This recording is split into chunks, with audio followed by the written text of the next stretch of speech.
Welcome to meeting number 28 of the House of Commons Standing Committee on Industry, Science and Technology. Pursuant to Standing Order 1082 and the motion adopted by the committee on Thursday, June 18th, the committee is meeting on the subject of frontline grocery store workers. Today's meeting is taking place by video conference and the proceedings will be made available via the House of Commons website. I'd like to remind the members and the witnesses, before speaking, please wait until I recognize you by name. When you are ready to speak, please unmute your microphone and then return to mute when you are finished speaking. When speaking, please speak slowly and clearly so that the translators can do their work. As is my normal practice, I will hold up a yellow card for when you have 30 seconds left in your intervention, and I will hold up a red card for when your time for questions has expired. I would like to now welcome our witnesses. From Empire Company Limited, we have Michael Medline, President and CEO. From Loblaws Companies Limited, Sarah Davis, President. And from Metro, Eric Laflèche, President and CEO. Each witness will present for 10 minutes, followed by rounds of questions. With that, I will now turn it over to Madame Rempel-Garner. You have the floor for 6 minutes. Oh, sorry. Oh, actually, my apologies. I was going right before the witnesses. We'll start with... I can start. My apologies. I guess summer heat is a little rusty. We'll start with Mr. Medline. You have the floor for 10 minutes. Good afternoon, Madam Chair and honorable members of the committee. There's nothing more important to me than discussions about our people, and thank you for the invitation to speak to you today. I've never appeared before Parliament before, so please set me straight if I get any of the protocols wrong. I know we all agree that the real heroes are the Canadians who stepped up during the crisis, as my teammates did. And they did so in the Canadian way, with grace, with confidence, and excellence. We are truly blessed to live in such a great country. Our company began as a meat delivery business founded in 1907 in Stellarton, Nova Scotia, by J.W. Sobey. J.W.'s focus was on supporting Canadian families, and that has been our goal ever since. When COVID-19 hit, we doubled down on our commitment to ensure that Canadian families could count on us. I have never been more proud of our 127,000 teammates, franchisees, and their teams. We put every resource we had into safety, sourcing personal protective equipment on our own with no help for our teammates. We were the first in North America to install thousands of protective plexiglass screens inside our stores. We also compensated our teammates who weren't able to work because of their personal circumstances, and we did so before government support programs began. For example, we compensated our teammates who had to quarantine because of travel or stay home to care for a sick family member or for their children. All in all, we have invested tens of millions of dollars to protect our teammates and our customers. In addition to our existing philanthropy, we also launched our Community Action Fund during the peak of the pandemic, distributing millions of dollars to support local initiatives in your ridings across the country. Food banks, women's shelters, meal programs, children's breakfast programs, all of these vital community resources were supported by and continue to be supported by our stores. We see this type of community outreach as integral to the way we operate. We're a family retailer that plays an essential role in every community where we operate. That's 900 communities across Canada. Our teammates are a vital part of these programs. At our Sobeys Belmont store in Edmonton, we started a food drive, Heroes Against Hunger, to help get food to school-age children in need after the shutdown of their local breakfast and lunch programs. We started initiatives in Parry Sound and Moncton that donated thousands of dollars in gift cards to local food banks and shelter and supplies to help the Salvation Army in its time of need. And during the hardest months of the pandemic, we put in place a bonus program for our teammates. Our teammates were among a select group of Canadians going to work because food is essential. Governments did so much for this country during this pandemic, but nothing for food workers. It was up to us to recognize these essential workers, these heroes, during the height of the pandemic. Through our Hero Pay bonus program, we distributed over $105 million in bonuses to our frontline teammates. We did this not because we were legislated to do so, but because it was the right thing to do. It was a temporary program during the heat of the pandemic, and it was communicated that way. We extended the bonus program several times, even as almost every other retailer discontinued their bonus programs. We kept ours going. At the end of May, we shared with our teammates that we're extending the program to June 13th and would reassess the program at that time. We delivered on that promise, and at the same time, we announced that we would provide our frontline and distribution center teammates with a one-time bonus equal to 2 weeks of Hero Pay. We also announced that we would be launching a meaningful employee discount program to our teammates.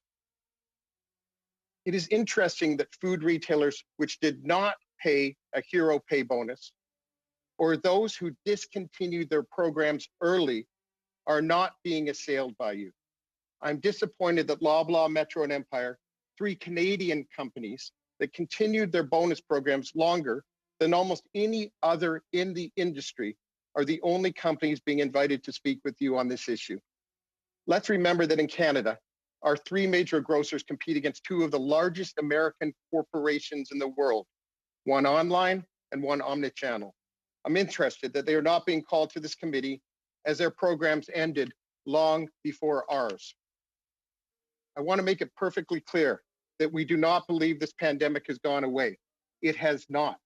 We must remain vigilant, due in large part to excellent and responsible responses from our provincial governments and public health authorities, and the actions of Canadians who genuinely care about each other. Our country is now controlling the virus as best it can. This has led these trusted provincial governments to start lifting much of the lockdowns in an effort to open up the economy and get Canadians back to work and enjoy life as much as possible in what is now, unfortunately, our new normal. We instituted Hero Pay when the governments wisely went into lockdown. We ended Hero Pay when the lockdowns were eased. We observed the economy, customer patterns, and not surprisingly, the behavior of others in our industry. Of course, we watched what other retailers were doing. Every good business does the same. We did not collaborate or coordinate with our competitors. We never discussed with our competitors. We would never do that. Let me be absolutely clear. We did not coordinate our decisions with other retailers. In late May, we shared with our teammates that we were extending the program to June 13th, and we delivered on that promise. The decision was our own. But let me tell you something else. Should this terrible virus rear its ugly head to the degree that provincial authorities in certain regions of a province go back to lockdown, like we experienced in March and April, we will put Hero Pay back into our company stores in those regions or cities. That would be the right thing to do. I'd also like to comment on the misconception that all grocery employees earn minimum wage. That's just not the case at Empire. All of our full-time frontline teammates earn above the minimum wage requirements set by the provinces. I'm not saying that retail is the highest paying industry, but many of our teammates earn significantly above provincial minimum wage, including all of our distribution center teammates and more than 60% of our part-time frontline teammates. On average, national salary, including benefits, is approximately $30 an hour for full-time teammates and $18 an hour for part-time. The retail sector plays an important role in Canada. Our sector is the biggest employer in the country after the government. Many Canadians choose retail as their career, and I am proud of the accomplishments and incredible talent we have in Canada. Talent that is often leading the global industry in terms of innovation and customer service. The sector also plays an important role in helping students and others gain meaningful experience and support their needs while in school or during the summer. Health and safety and the strength of our company are of vital importance to all of our stakeholders, employees, suppliers, communities, and shareholders. And by the way, shareholders include pension funds and mutual funds, widely held by a large number of Canadians, teachers, firefighters, and the older couple next door. This crisis has affirmed the essential role of our food supply chain, and we are proud of our 113-year tradition of supporting Canadian families and the Canadian economy. Thank you.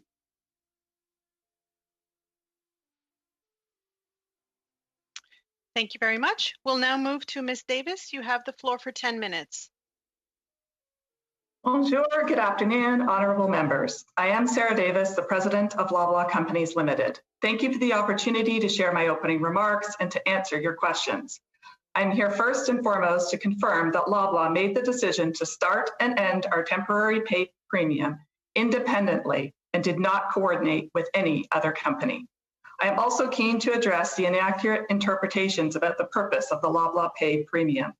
In March, as pandemic complications set in, we implemented our temporary $2 per hour increase for frontline colleagues for one simple purpose. We wanted to acknowledge the extraordinary volatility and uncertainty in our stores and supply chain and the hard work it created.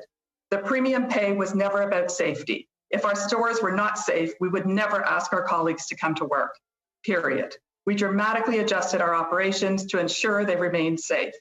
We closed departments such as seafood, deli, bakery, and meat, and in some cases, we closed stores. As an essential service, our job was to make sure that we got food and drugs to Canadians. We could not do that without our colleagues. So our first priority was to keep them safe and in turn, keep our customers safe. Paying our people $2 more an hour did not make them safer. The tens of millions of dollars we have invested in protections and new protocols did.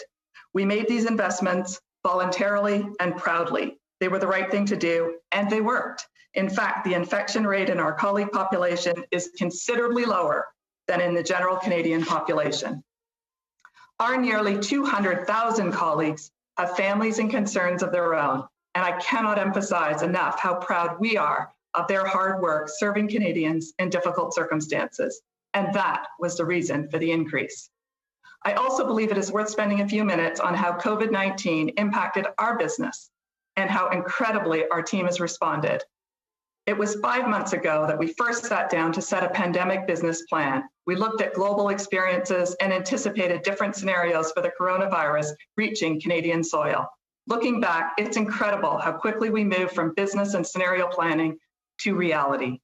Our leadership met many times daily, communicated to customers and colleagues often, and executed swiftly, a large company demonstrating agility at its best. We not only communicated well, we listened well. Many of our best ideas came from discussions with our people and feedback from stores and distribution centers nationwide. Early on, we implemented safety measures to protect customers and colleagues, like plexiglass shields for cashiers, new sanitization protocols, customer limits in stores, social distancing ambassadors, access to PPE, and more. We were similarly quick to introduce dedicated seniors hours, to make online shopping free, and to rapidly ramp up staffing to meet new demands. I'm not sure if people know this, but Loblaw hired more than 20,000 people to keep customers well served and safe during the early months of the pandemic.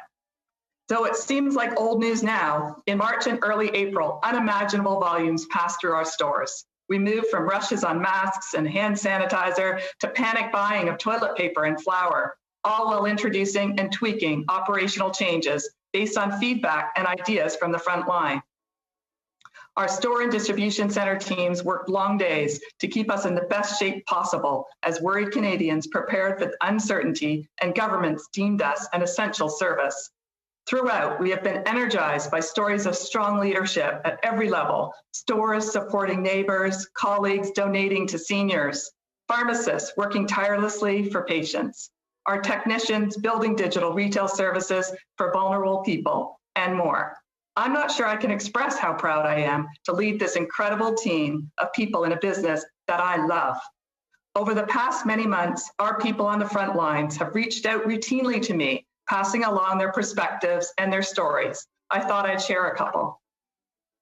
In an open letter to colleagues, one talked about understanding the difference between hazard pay and a company saying, Thank you to the frontline workers who got up each day and served the community during a crisis.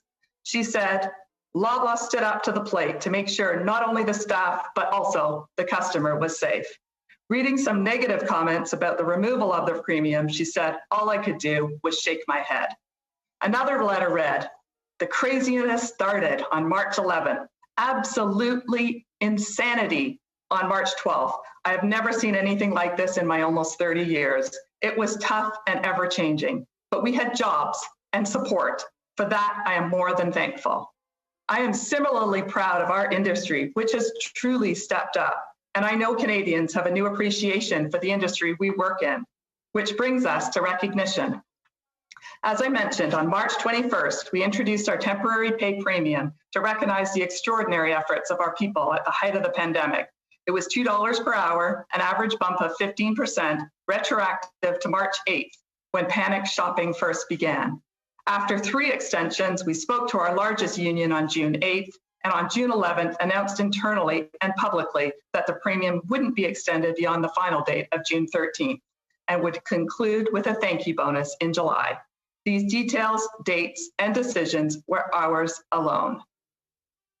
After we made our decision and communicated to our colleagues, I did send a courtesy email to Walmart, Save on Foods, Metro, and Sobeys, notifying them of our decision, recognizing that after telling 200,000 employees, the news would be public immediately. We know the pandemic continues. We also know it's in a new phase, as determined by governments and public health experts. While our stores aren't operating in the way they did pre-COVID, they have stabilized into a new normal routine, very different from the levels of activity we saw in the early stages of the pandemic. With the nation reopened, most other businesses are now open. Employees are back to work in shops, cafes, salons, and other services, carefully and at their normal wages. So our approach is consistent with the rest of our industry and the rest of the country. Still, it's been suggested that our industry, perhaps our industry alone, should continue with premium pay. This is at least in part because people think we have outsized profits from COVID-19, and this is a false assumption. On our April's earnings call, we announced higher profits from COVID, following an unprecedented 2-week customer buying binge. But we also said we would be investing $90 million per month for incremental pandemic costs, and that these costs would offset any benefits from higher sales and would last much longer.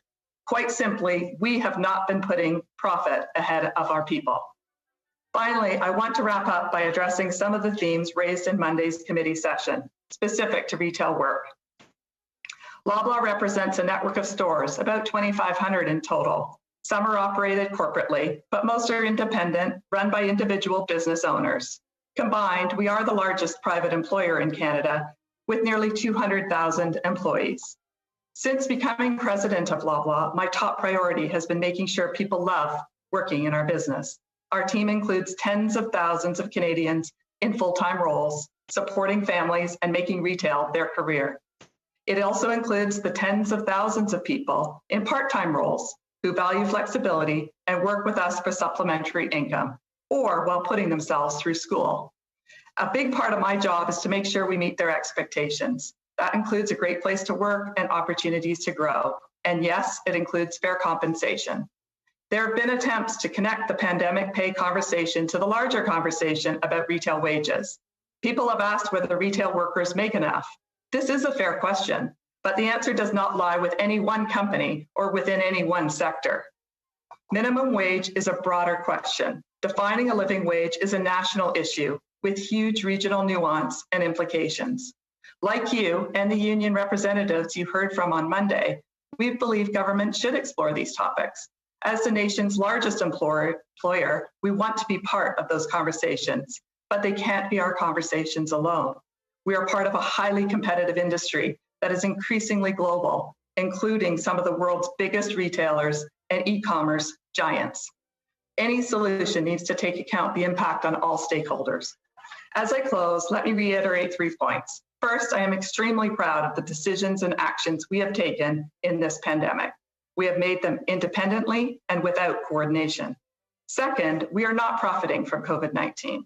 And third, we will continue to support our colleagues with investments in safety measures and with our commitment to good jobs and progressive pay over the long term. I look forward to your questions. Merci. Thank you for your time. Thank you very much. We'll now turn to Monsieur Laflèche. You have the floor for 10 minutes. Thank you. Est-ce que j'ai un texte? Madame la Présidente. Madam Chair, committee members, good day. Today I'll be speaking about measures adopted by Metro in the context of COVID-19. These measures first aim to ensure the health and safety of our employees, also to ensure that we supply our clients with food and medication, and to recognize the work of our employees. I would also like to rectify certain statements made regarding us on Monday during the committee meeting. And I would also like to be very clear right from the beginning. Every decision... Yes. One moment, please, Mr. Laflèche. We have a... Mr. Dreeshen? Yes, we are getting both the translation and the French address simultaneously. Okay. Monsieur Laflèche, Oui, is the translation on French? I'm not controlling the screen here. Okay. Okay, I'm switching to English right now anyways. Because whatever language you are speaking, you have to make sure that your interpretation is on the corresponding language. So if you're going to speak French, please make sure it's on French. If you'll be speaking English, please switch it to English. Thank you. Okay, switching to English. Okay, COVID-19 created extreme challenges for our business from the outset, especially for the safety and needs of our employees and customers. It is our responsibility to help maintain supply of food and medication to Canadians, when we assumed as we kept stores and distribution centers open while ensuring employee and customer safety. We kept our people employed and even hired close to 1,200 additional staff from other non-essential organizations. We quickly made personal protective equipment available and implemented health checks for our employees. In stores, we limited the number of customers, reduced third-party supplier visits, added front entrance greeters to control traffic, provided hand sanitizers, and a clean shopping cart. We increased sanitization throughout and in only 1 week installed plexiglass shields at all checkouts in about 600 supermarkets throughout Quebec and Ontario. We facilitated social distancing, providing employees with Keep Your Distance t-shirts, and much, much more. To address surging online demand, we added new delivery windows to increase our online grocery capacity and better serve the people in our communities who need it the most. Whenever we encountered a suspected or confirmed case of COVID-19, either in our stores or distribution centers, we acted swiftly according to a strict protocol endorsed by public health to inform our employees, deep clean the facility, and monitor the situation closely. As panic buying increased, our store and distribution center employees worked extra hours, taking on new and unfamiliar tasks. I'm extremely proud of their commitment and sense of duty in stepping up for our customers at the peak of the pandemic. Together, we made an immense undertaking, all within a few short days and weeks, and we did it without any financial assistance from the government. At all times, safety and speed, not potential cost, were our primary concern. En français. In French. To recognize the additional work and the new tasks carried out by our teams at the height of the pandemic, Metro offered a temporary $2 bonus to 50,000 employees in its stores and our distribution centers. The truth is very simple. Our decision to put in place safety measures and to offer a temporary wage bonus was a decision made independently, the same way that we make all decisions in all circumstances. That is to say, that we took into consideration information we gathered from our environment. In the case of the crisis, our decisions took into account government actions, public health, and the actions of other large employers in Canada, the States, and elsewhere, including supply chains, the Retail Council of Canada, and union partners. Based on all of the information that we gathered, on March 21st, we announced the beginning of the temporary bonus, taking care to specify that it would end on May 2nd. This temporary bonus was added to established wages that were established in collective agreements negotiated in good faith with our union partners, and that has been the case for decades. The temporary bonus was then extended twice on April 18th until May 30th and on May 22nd until June 13th. I will tell you what we sent to our employees on May 22nd. In the context of a gradual return to normal, we will continue the temporary payment of $2 per hour in distribution centers and in our stores until June 13th, which is 2 weeks more than was planned. As additional acknowledgement and recognition, on July 2nd, we also paid $200 as a bonus to full-time workers and $100 to part-time workers, which is equal to 2 weeks of additional bonuses. In perfect compliance with the Competition Act, I asked my counterparts their intentions regarding whether or not they would maintain the temporary bonus. Their answer was that they had not yet made a final decision. Whatever the case, those calls were made in a decisional process that was much larger and only informed our decisions and did not inform our decisions. We made the decision to end the temporary wage premium independently and in response to the gradual return to normal customer shopping behavior and business volume following the surge we experienced from March through May. When the committee considers the decisions we have made about the wage premium, it must apply the same standards to Metro as it has to other retailers, many of whom have also discontinued wage premiums, some before us. Others have simply not offered a bonus. I think Mr. Mainema from UFCW raised an interesting point on Monday, that it was odd that only Canadian grocers were invited to appear today, which does not take into account what happened in the industry as a whole during the pandemic, particularly with our non-unionized American competitors. Our revenues have certainly increased, but so have our expenses. We took them on because they were justified and necessary. As customer shopping habits and business volumes gradually return to normal, we will continue to pay for many of these new expenses, particularly those related to health and safety. In conclusion, I would like to add that Metro is proud to have contributed to ensuring a safe supply of food and pharmaceutical products for its customers during the crisis. I again thank all our employees for their professionalism and dedication shown throughout the pandemic. We truly have a great team. En terminant, to conclude, I would like to congratulate and thank all of our employees in our different stores. All throughout the pandemic, their unparalleled professionalism and dedication made it possible for Metro to meet our clients' needs. We have an extraordinary team. Thank you. Thank you very much. We will now start with our round of questions. Our first round of questions goes to MP Rempel-Gardner. You have the floor for 6 minutes. Thank you, Madam Chair. I'll post my question to Ms. Davis to start.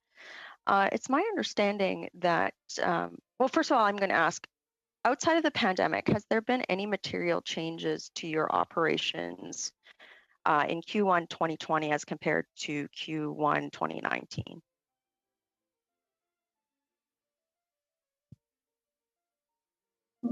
No, I would say not, and no significant change. I would say other than the pandemic. I only got 6 minutes, so it'll be quick and tight. So would you also say that it would be fair to say that panic buying and lockdown removing substitute goods such as restaurants for grocery stores could have led to an increase in profits from Q1 2020 as compared to Q1 2019? Yes, I would say that our increased profits, as I said, were related to panic buying. Yes. Okay, so and I'll just for the record, you had an increase of $42 million in net earnings from Q1 2020 as compared to Q1 2019. Is that correct? That sounds about right. Okay, great. So when you said that you did not profit from COVID-19, would you perhaps say that that was an incorrect characterization in your testimony?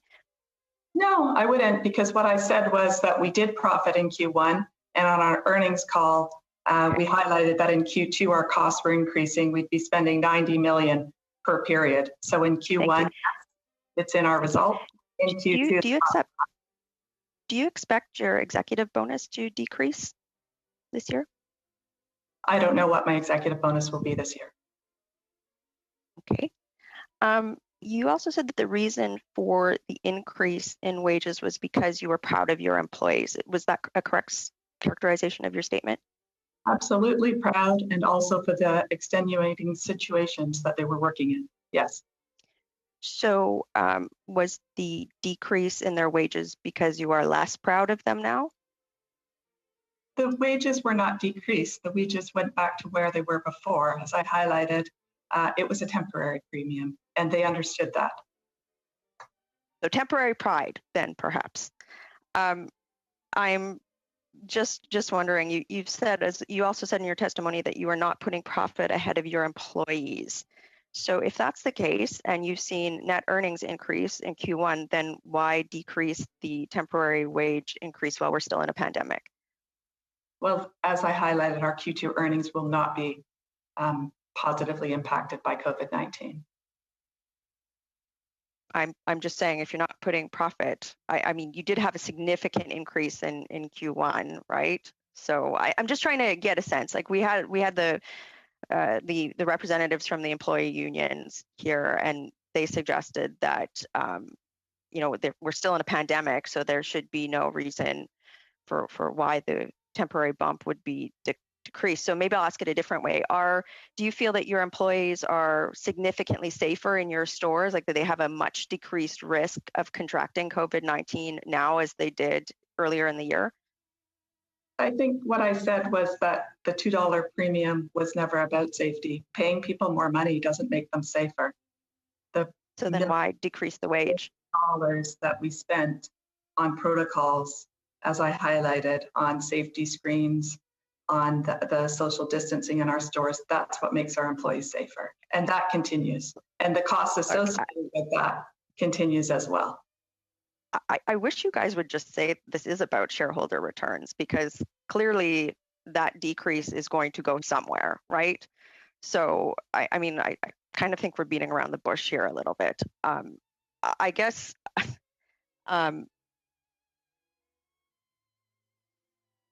would you say that it was perhaps fair to characterize the wage increase as being attributable to concerns around attrition or people not showing up to work as opposed to anything else? I think, as I explained, the $2 in my mind was a thank you and an appreciation for those who did choose to come to work every day. And of course, there were people who had vulnerabilities that could not come to work during that time. And of course, the huge volumes meant that we had to hire a lot more. I think I highlighted we hired 20,000 people during that period. Would you take a shift on the floor of one of your stores in March at the current rate of compensation for a frontline grocery store worker? Well, I'm in a different place in my career. I certainly started as a minimum wage employee. My daughters have all worked. I mean, from a safety perspective. I would. I think our stores were absolutely safe. Okay, and I'll just close with this because I have to. Did you guys really have to take $12 million for freezers from the federal government? Well, if that's the question is about that, we were part of a process and we bid online just like everybody else. It was not for refrigerators. It was to exchange the gases used in the refrigerators, which has an impact on the economy, not on the business, not on the economy, on the environment, not on the business. Thank you. Thanks, Madam Chair. Thank you very much. We'll now move to MP Erskine Smith. You have the floor for 6 minutes. Thanks very much. While Mr. Weston couldn't be here today, unfortunately, I want to read some of his words to start. I continue to be a strong believer in a progressive minimum wage and would support any government-led effort to establish a living wage. So I'll go around to the three of you. Yes or no, do you agree with that statement, starting with Ms. Davis? Absolutely. And Mr. LaFleche? Yes, I do. Mr. Medline?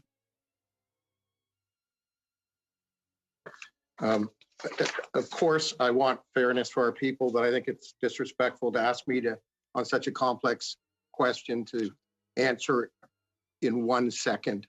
No, So no problem. I think that Couldn't hear the Mr. Honorable Medline. Erskine Smith, look at living wage, basic income, and minimum wage. This is a great discussion to be having, but I'm not sure any of you or even your parties would agree on those terms or even define Mr. some of them Medline, the same way. Mr. Medline, we committed to a I think we can $15 all- an hour minimum wage in our platform, so I think you'll find that we do agree. My second question is, on what day? Sorry, is $15 a living wage? I was looking for that in your platform. Is that a living wage everywhere in the country, $15? We committed to a $15 an hour minimum wage, far above what you pay your employees, Mr. Medline, across the country. On what day were the Mr. Medline? I'm sorry, Mr. Medline, can I on what Point day? of order, Madam Chair. Madam, Point of Mr. order, Medline. can I Madam answer the Chair. question? Point of order, One Madam Chair. moment, we have a point of order on the floor. Yes. Thank you, Madam Chair. I'd just like to point out to you, Madam Chair, and perhaps to our witnesses here, that when a member is questioning witnesses, it is their time. And if one would like to argue with a member of Parliament, they should put their name on a ballot to join the committee. Thank you. My second question is. Thank you very much, Madam Rempel. I'll go back. We will start back the clock for Mr. Erskine Smith. Go ahead. Thanks very much. On what day were the board decisions made to end this modest top-up for essential workers? And I'll start with Ms. Davis. It was never brought to our board, but as I mentioned, it was made June 8th.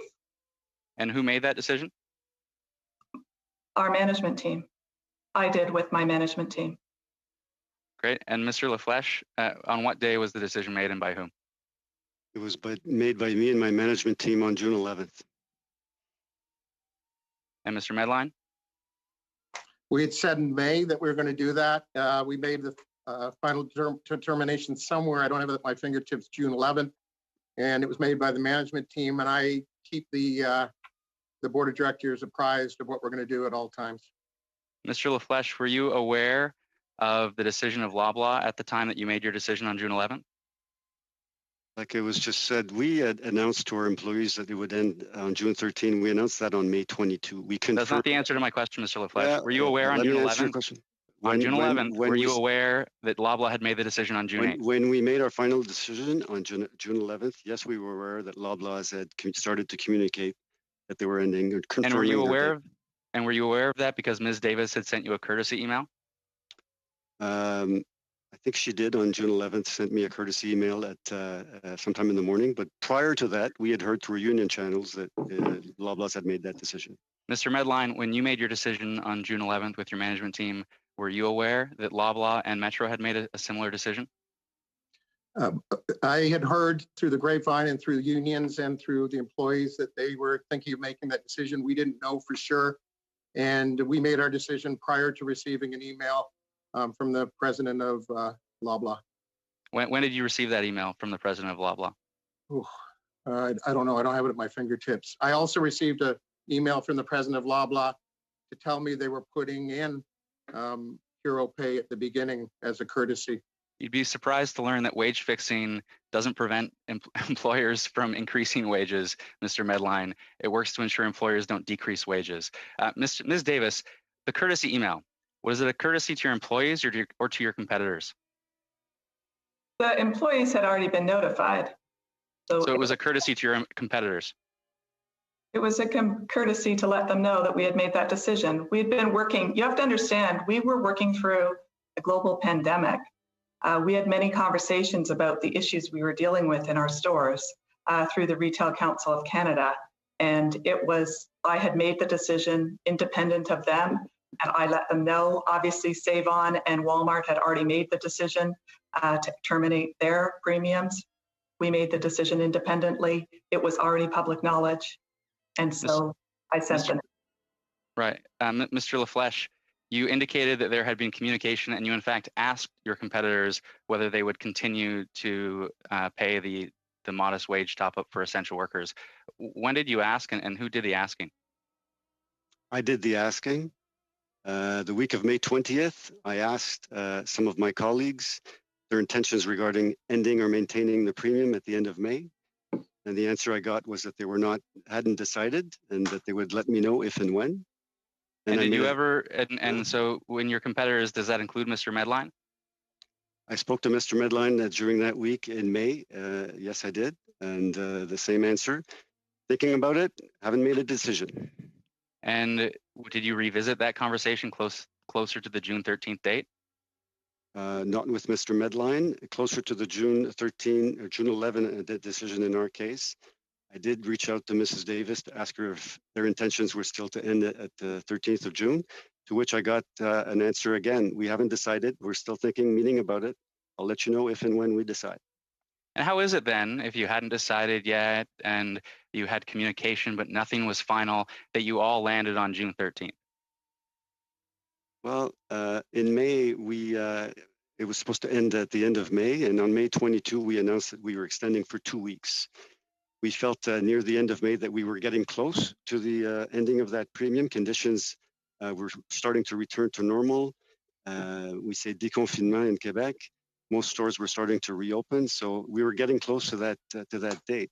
So we chose independently to extend by 2 weeks as opposed to 1 month like we did the previous time, period. And I take it when you all expressly use and emphasize the word independently, you mean independently in regular communication with your competitors? We don't have regular communications with our competitors. You must understand, we are very careful and everything we do is within legal boundaries. I took care to ask our lawyers before making that call if I could ask about their intentions on the ending of the premium pay, and I was assured that it was all in conformity with competition laws. Ms. Davis, we do not talk regularly, and when we talk, it's about matters that don't concern competition. I'm out of time, so Ms. Davis, I trust you also consulted lawyers before you sent that courtesy email. Thank you. Absolutely, they were copied on it. So that's the end of the time, Mr. Erskine-Smith. Before we move to the next round of questions, I just want to remind members and witnesses it's important that we allow each other to finish so that the interpreters can actually do the translation that they need to do. If you're talking over each other, they can't do that. So we'll now turn to Monsieur Lemire. Vous avez 6 minutes. Next, Mr. Lemire, you have 6 minutes. And so I can deduct that it is my turn to speak. Madam Chair, thank you. Thank you, everyone, for being here. First, it is very important for you to be giving your witness accounts today on the roles of your employees. I know what you're talking about when you're referring to Walmart and big American chains. It would have been very worthwhile to invite them to the committee as well.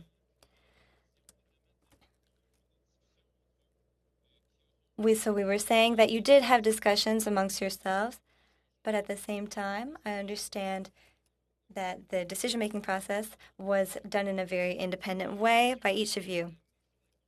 I'd like to come back to employees' working conditions. Particularly in what was mentioned on Monday, we saw that in the 70s, working in grocery stores was a very worthy job, and people were able to buy a house with their yearly salary. Teamsters mentioned that 50% of employees that Teamster represents are earning minimum wage. And what that confirms is that many grocery employees are in a precarious situation. Many part-time positions, they have sometimes no insurance and no pension plan. This is not worthy of a middle class. And many of these are women, they're workers on the front lines. And so here we're talking about wage equity, and we have understood that these are precarious positions. And the pandemic has brought to light the fact that these are workers that provide an essential service. My colleague, Erskine-Smith, was just speaking, and I still, what Mr. Weston said, that he still believes in a minimum wage and a life wages. And so what is that vital salary? Is that a salary that should allow employees to buy a house? Should that give them long-term security? According to a study from the end of 2019, showed that people earning minimum wage often need to frequent food banks. Are you comfortable with the fact that many of your minimum wage workers have to fall back on food banks? Do you need changes to legislation to better serve your employees?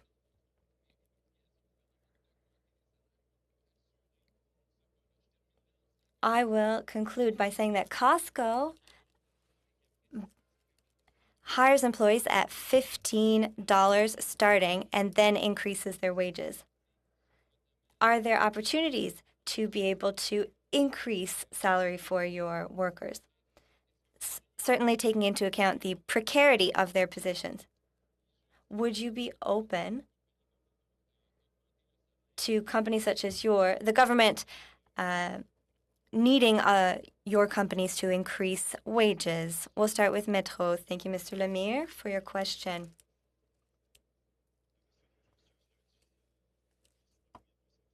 As the Teamsters person said, well, his statistics, I don't know where he got them from, but that's not what we saw at Metro. In Quebec, we only have about 13% of the jobs that are at minimum wage. So minimum wage is something that goes beyond today's discussion. Yes, it is possible to have a dignified career in grocery stores. At Metro, many of our executives are former store employees. We also need to differentiate full-time and part-time work. People who work full-time have pension plans, they have benefits, they have enough to buy a home or buy a car.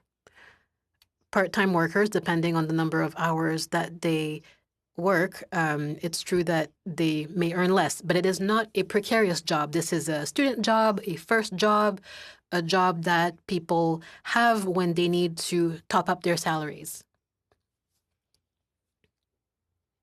Most of the people who work part-time don't want to make their career out of food services. It is only a temporary job for them. For some, they do work part-time for a very long time, but they are not the majority. As for decisions and orders about minimum wage, this is a provincial jurisdiction.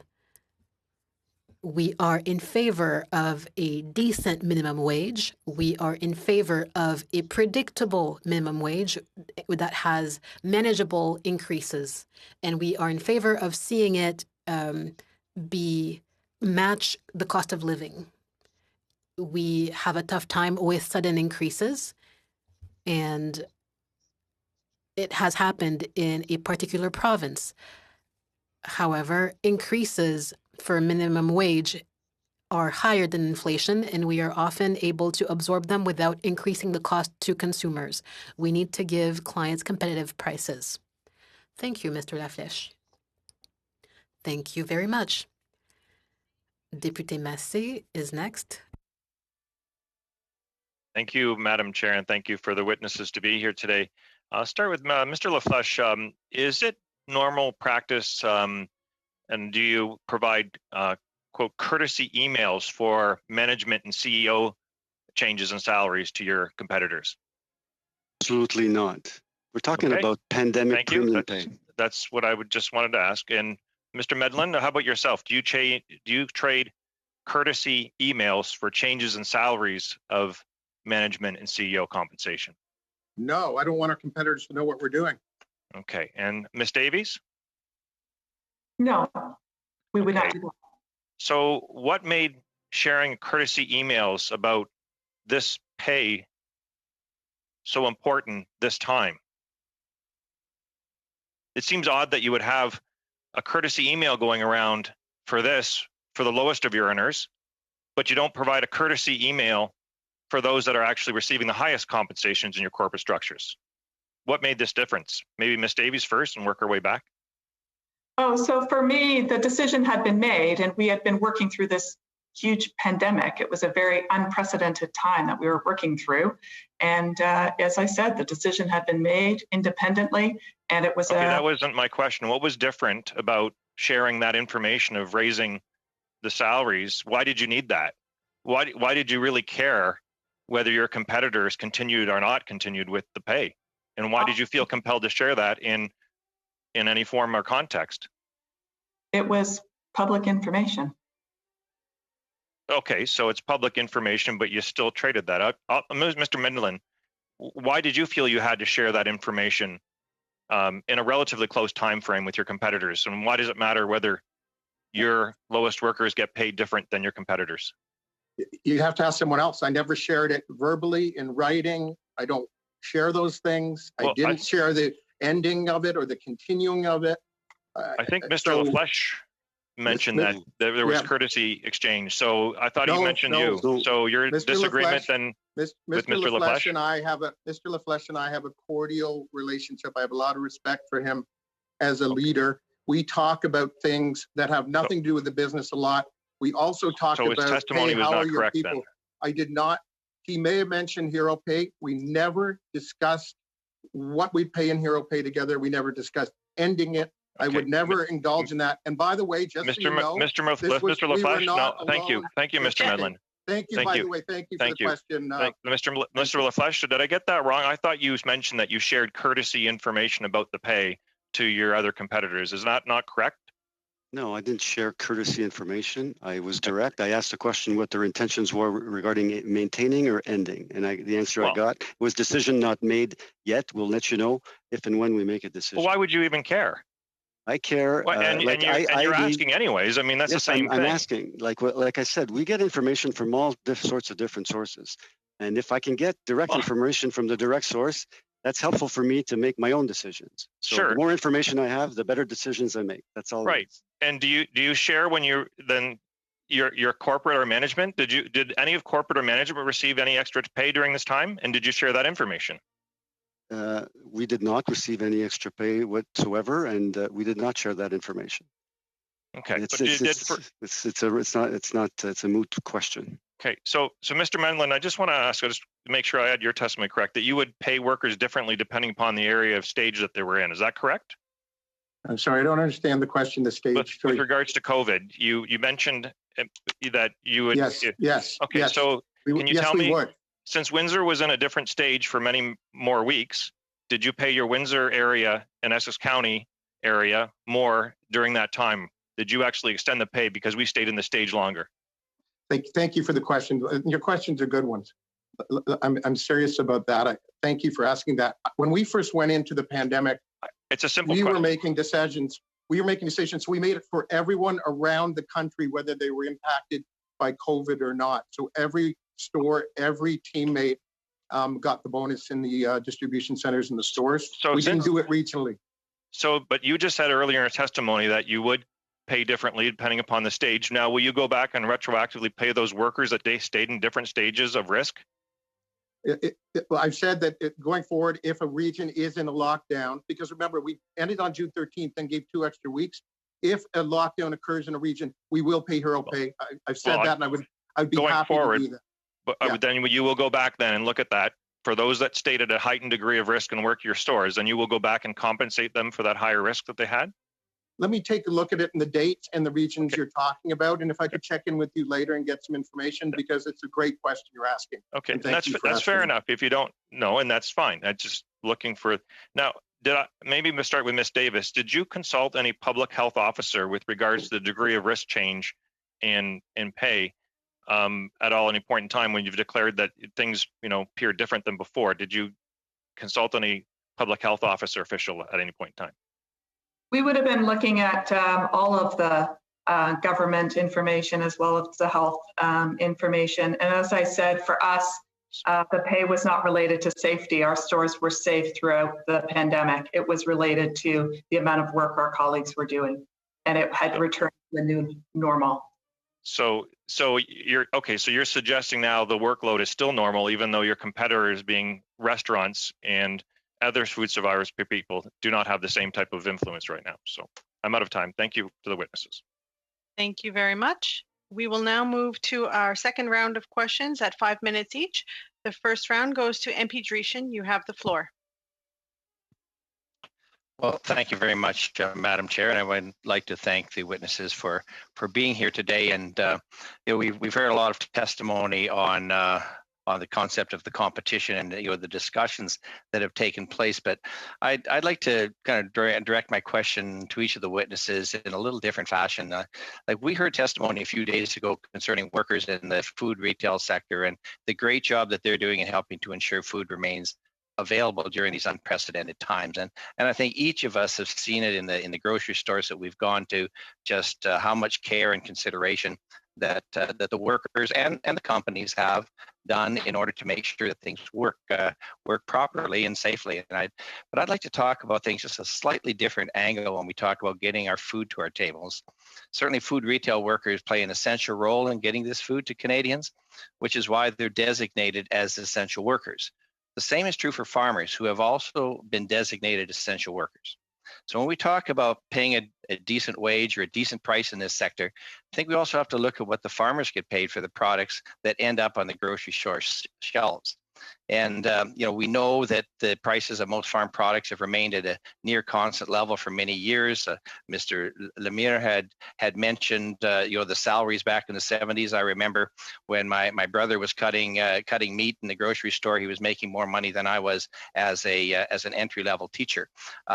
So I mean the salaries haven't necessarily maintained that same level throughout. But recently, there's been a lot of talk in the media about record high food prices, but it's clear that the farmer is not the beneficiary in this regard. So the link between the farm gate prices and retail checkout, that is broken. And the unions, what they're saying and what we heard on Monday, just a few extra pennies on a grocery item will be adequate to compensate the workers.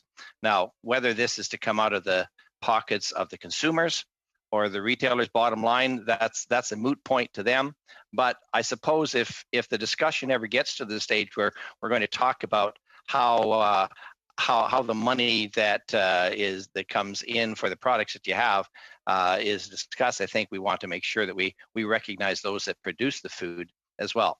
So since there's this great disconnect with the consumer and those that produce the food we eat, when the media talks about the rising food prices, the public assumption is that the farmers are the ones raking in the profits. And this isn't so, as we know. And we remember well when the wheat prices rose dramatically and the price of bread skyrocketed. Well, it was impossible to explain that the value of the wheat and that loaf of bread have gone up only a few cents, yet the consumers were paying dearly. So if, as the unions say, just a few extra cents per article, maybe we could be discussing, or it's a valid time to discuss what the actual return farmers get on the produce while they're addressing prices and wages. So I really have 3 points that I'd appreciate your commentary on. What can we do to address the price escalations in the processing and retail side of the equation, whether it be due to COVID or just the fact that the COVID costs are more dear in processing and so on, whether that's due to the escalations or shareholder returns. So what, just to make sure that the producer is not forgotten. And again, we've heard many stories about how difficult it is to get shelf space for local producers in the major chains. These are the products that are produced by the same folks that shop in your stores. So since it's prudent to keep our local economies viable at this time of upheaval, will you also consider modifications to these practices? So first of all, if we could start with Empire.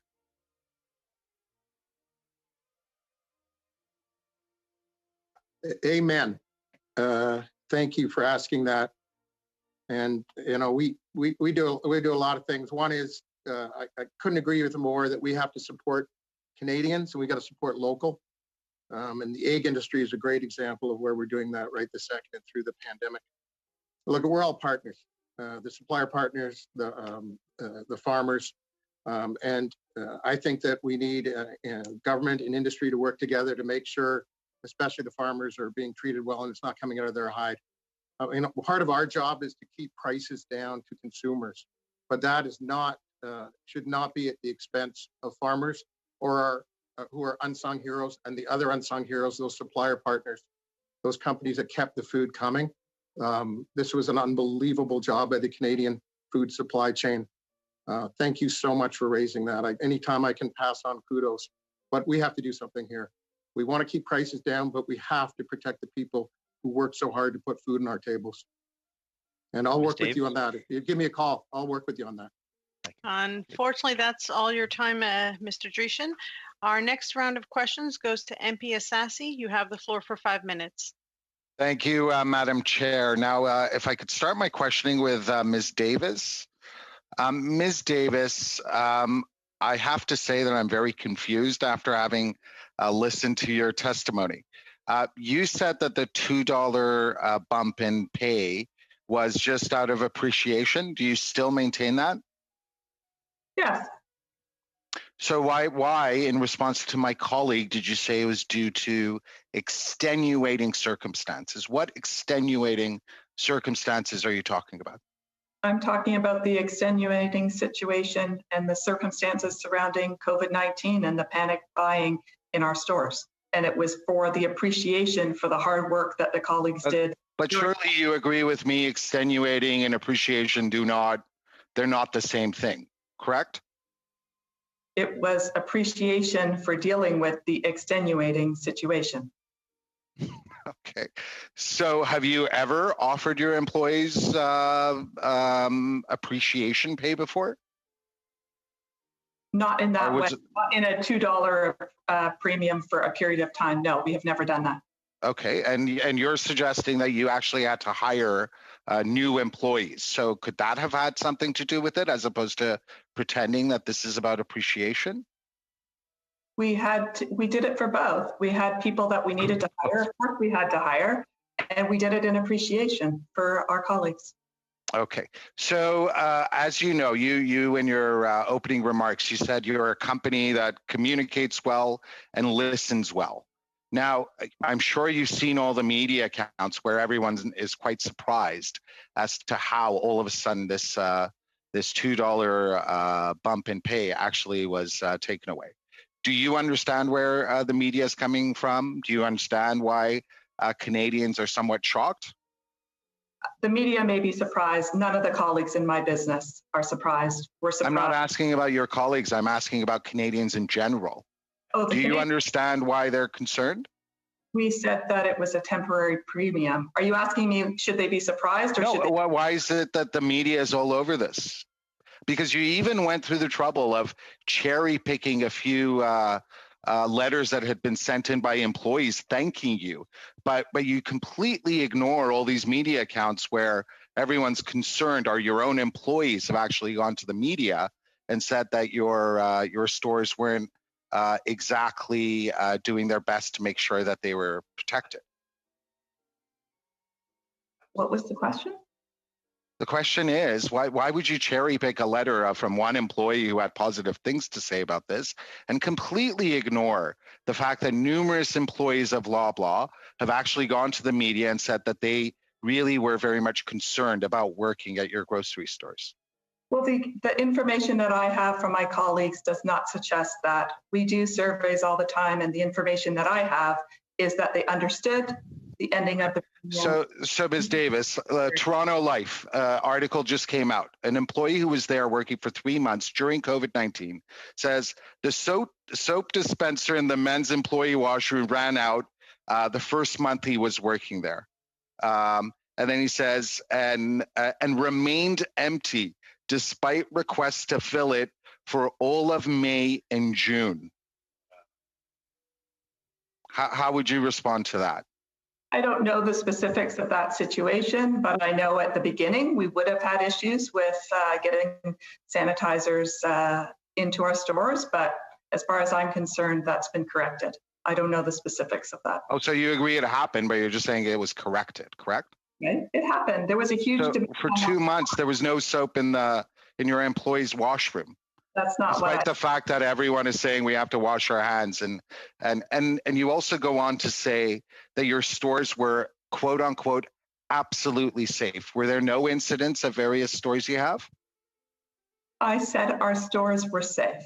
You said absolutely safe. Those were your words. Okay. So did you have incidents at various locations?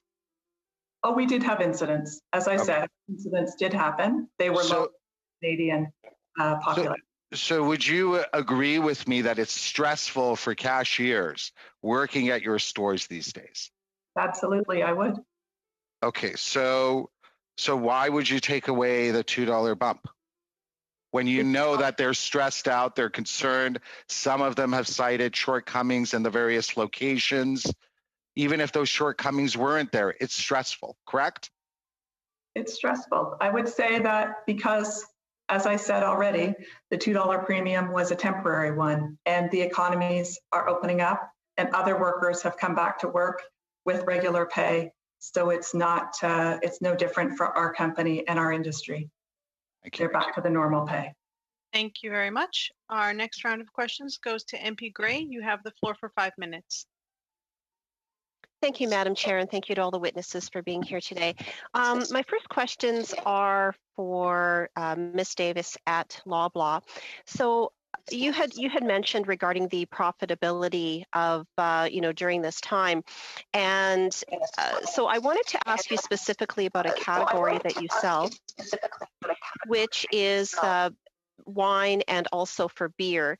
And I know that in 2016, Loblaw's companies won bids through the BC government for online auctions to acquire BC wine licenses. You obviously saw the economic viability of those licenses.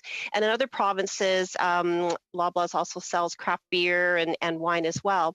And so we know that during the time of the pandemic that restaurants and bars were all closed, and we've heard in other areas that liquor sales have been up dramatically. So do you have statistics on your beer and wine sales over the time of the pandemic compared to previous years? I don't have the specifics on the wine and the beer sales, but I imagine they would have increased. And as we said, we have seen an increase in sales across many categories, but what we've also felt is a substantial increase in the costs to deal with the pandemic as well. So what would be the increase in costs for having wine or beer on the shelf? I mean, they're not necessarily perishable items. So what would be the increase in cost to selling a lot more beer and wine during this time? The incremental cost would be the social distancing in the store, the fewer people in the store, the plexiglass associated with the cashiers, any of the social distancing, the sanitization procedures, the having somebody at the door to count the number of people going into the stores. All of those would be incremental costs. Okay. Do you have a sense as to what categories you might have seen an increase in sales or in profitability during this time? Yes, we would have seen an increase in the center of stores, so grocery, flour, those type of items. We would have seen an increase in some of those items as people went back to baking goods. Those would have been increased as well. Okay. Did you see a turnover in staff during this time? You had mentioned that you had hired approximately 20,000 more people. Was that due to some staff turnover? There would have been a combination of people who chose to stay home, or we suggested they stay home if they were vulnerable, in which we did offer them pay during that period.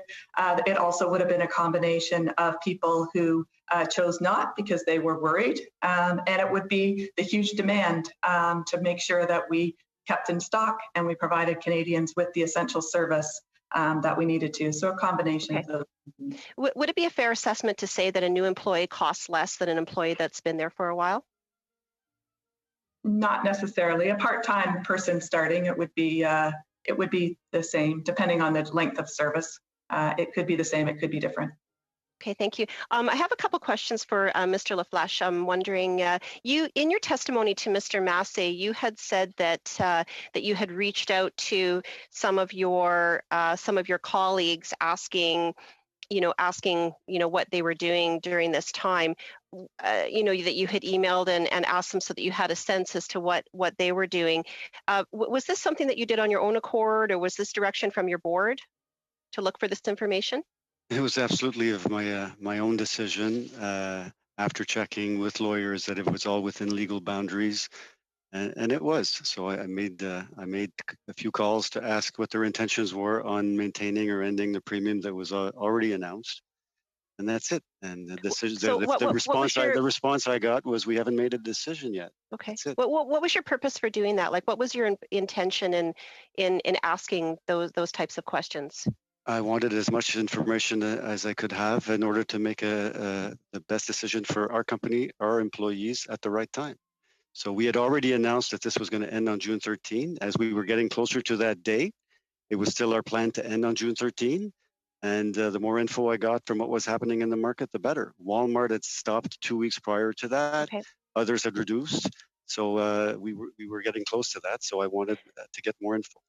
So would you be willing to table these emails to this committee? It was a phone call. It's not an email. Oh, okay. So the content of the phone calls were basically asking what their timelines were, what they were doing. Just as I said, it was public information that their premium was ending on June 13, and the purpose of the call was strictly to ask, is this still your plan? Are you still ending on June 13, or are you thinking of maintaining, period? And the answer I got was, we haven't made a decision yet. Do you have notes from that phone call? MP Gray, unfortunately, you're a little over time. We'll now go to MP Lambropoulos. You have the floor for 5 minutes. Thank you, Madam Chair, and thank you to our witnesses for coming to answer our questions today. My first questions will go to Ms. Davis. Ms. Davis, you claim that your stores were completely safe, and you've repeated it time and time again throughout this conversation today. And as an individual, I guess you are allowed to feel that way, even though you're not in the stores yourself. But everybody knows that everybody that I know considered grocery shopping to be the most risky activity that they engaged in throughout the pandemic. People were afraid of going. They were taking their groceries and sanitizing them the moment they got home in order for the virus not to stay within their walls. So what is it that makes you feel that your stores were safe, considering that my colleague pointed out the fact that there was no soap in your washrooms? What exactly do you feel made your stores safe? I think that we spent millions of dollars to put in safety protocols in our stores. And you have to understand that we were deemed to be an essential service. So we didn't have the option to not operate. So we spent lots of money in order to make sure that our stores were safe. And you also mentioned that it was because of the extenuating circumstances that you wanted to give this premium to your employees in order to show appreciation. Would you agree that the very necessity of these extraordinary measures, the millions of dollars that you've put towards putting equipment into your stores, shows that your frontline workers are still facing these extraordinary working conditions? The safety precautions have been put in place now, and they are the new normal. What has changed is the amount of volume going through our stores and the panic buying that was happening during that period of time. And the other thing that has changed is that the rest of the economy and businesses, as deemed by the government and by the health people as well, have now opened up as well, and businesses are all starting to open up again. Yeah, and you also gave that as a reason for why the premium was cut, because other businesses opened up and were paying their employees the same salaries. Meanwhile, these guys are, a lot of them have been closed for months and were on the brink of bankruptcy, and therefore are trying to save themselves, while your store was actually seeing profits because of your employees that were heroically working to offer an essential service to Canadians. So do you not see the difference there? Do you not see that the fact that you didn't lose a significant amount of profits during this time puts you in a different category than the other businesses that have opened recently? I would say that for us, as I said, we did spend a lot of money on making sure that the safety precautions were in place, and we thought it was an appropriate time to remove the temporary premium, which was always explained to people to be temporary. Mm-hmm. You're open to the public, and while you have people wait 2 meters when they're in line to get into the store and you have them wash their hands once they're there, people have personally emailed me telling me there is no virus. And so the general public is not necessarily on the same page about how dangerous this virus is. A lot of people are not wearing masks when they come into your stores. How can you tell me that your employees are completely safe when at the hands of the general public, especially the frontline workers who are there and who are in many cases receiving minimum wage payment? How are you protecting these people from people going up to them and asking them questions when they're not wearing a mask? If I were somebody who was asymptomatic, I didn't believe in the virus, and I was showing up to the store after having gone to, a whole bunch of other places, how would you protect me in this case? Well, I think, as I said, we did put the protection in place, many of the protections in place. We have encouraged our employees, colleagues, as well as customers to wear masks in line with what the government has suggested. In those areas where it's been mandated, we have absolutely followed that as well for both colleagues and customers. And so you think that it was an ethical decision to remove the $2 premium that you had given to your employees for appreciation, for risking their lives every single day during this pandemic while other people were sitting at home receiving $2,000 a week every month? Yeah, as I mentioned, we were an essential service, so we did have to make sure that people did come to work every single day. And absolutely, the $2 was for appreciation of that. Unbelievably proud of the team that did that. Mm-hmm. You also mentioned earlier that had your store not been completely safe, in your words, completely safe, even though you've mentioned that there was a lack of soap and other things, you would have closed, and therefore you would have received absolutely no profits, and you would be in the same position as many of these other companies. It's my time, though. Thank you. Thank you very much, MP Lampropoulos. Our next round of questions goes to Monsieur Lemire. Vous avez 2 minutes et demie. You have 2 minutes, Mr. Lemire. Thank you, Madam Chair. My question will be for Ms. Davis. On June 11th, your CEO declared, and this is Mr. Weston, he said on behalf of your store that he believes in a living wage and in a minimum wage. Can you tell me what the living wage is, please? Is that we believe in a progressive minimum wage, and what I said in my opening remarks and what Mr. Weston was referring to is that we would be very pleased to work with the government on determining what a living wage for the various areas of Canada would be, and we would support that, and we would work with the government on that.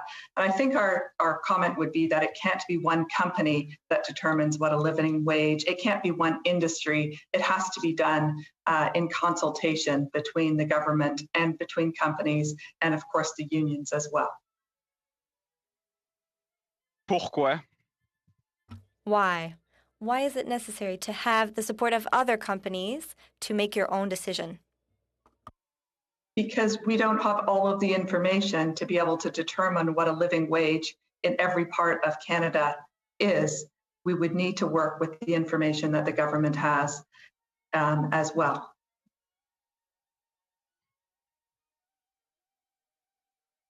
Qu'est-ce qui vous empêcherait de...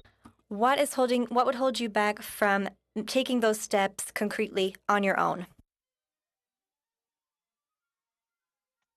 It would, to me, it is a...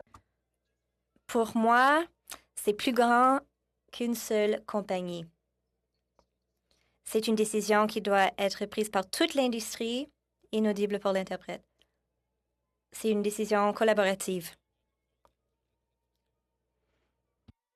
I'm sorry, Madam Speaker, I didn't hear the interpretation. A response, please. My response was that it can't be just one company making the decision. It really does need to be done in concert with the government and other parties. It's bigger than just one industry, one company. We're competing against multinationals. We're competing with e-commerce giants. It can't just be up to one company to make those decisions. Je conçois néanmoins que la personne...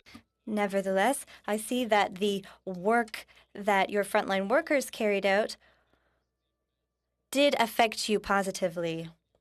If you were to propose improvements to their working conditions, would it be social benefits or wage equity, because we do know that most of your employees are women, or would it be more full-time positions, etc.? What would be?